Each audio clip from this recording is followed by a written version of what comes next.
আসসালামু আলাইকুম প্রিয় ভাইয়েরা, আমার যারা ভিডিও দেখেন জানেন আমার একটি ছেলে আছে, মাদ্রাসাতে আছে। হুজুরের জন্য দোয়া করার লেগে বাচ্চাদের একটু দেখবো, দেওয়ার জন্য আসি, সবাই একটু দোয়া করবেন। আমাদের মাদ্রাসাটা হচ্ছে গুনাভাড়া। হুজুর একটু বলে দেন ঠিকানাটা। আসসালামু আলাইকুম। আমাদের মাদ্রাসার নাম জামিয়া দারুল হাদিস দাখিল মাদ্রাসা। এখানে আলিয়া আছে এবং হাফিজি আছে, দুইটা শাখা আছে। এটা মাদিপুর থেকে মজপুর হয়ে গুনাপাড়া রোডে গিলাতুলি গ্রামে, এই দুই সাইডে দুইটা বাউন্ডারি আছে, আপনারা দেখতে পাচ্ছেন। দুই সাইডে দুই বাউন্ডারি একটু দেখাও। এখানে ওনার সন্তান ওনাকে দিছে, অনেক কষ্ট করে, উনি হাঁটতে পারে না, খুব কষ্ট করে গাড়ি চালায়। উনি মাদ্রাসাতে ভর্তি করছেন, আলহামদুলিল্লাহ।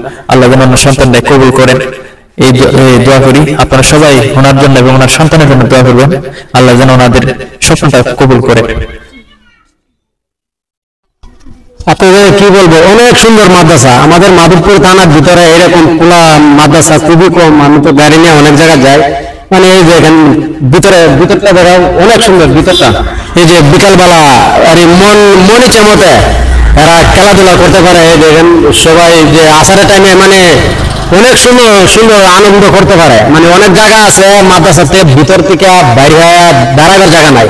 এখানে আলহামদুলিল্লাহ অনেক বড় জায়গা, কি বলবো। আর হুজুরেরা খুব ভালো আছে, আমাকে খুব সাপোর্ট করতেছে। আপনারা দোয়া করবেন, এটাই বলার। আর যদি আপনারা কোনো আমাদের এলাকার ভিতরে কেউ যদি ভর্তি করাতে চান, এখানে ভর্তি করাবেন, খুব ভালো। হুজুরেরা খুব ভালো সাপোর্ট করে এখানে।